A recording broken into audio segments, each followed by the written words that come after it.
So hi guys, tara sa Big Wave. Paano pumunta dito?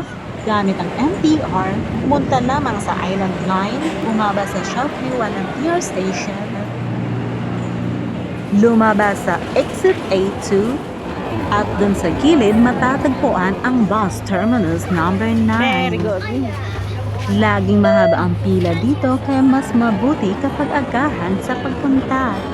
Umaabot ng 15 to 20 minutes ang biyahe at umanda lamang ng 13 Hong Kong dollar sa pamasahe. Ang Big Wave ang pinaka-last station kaya siguradong hindi ka maliligaw.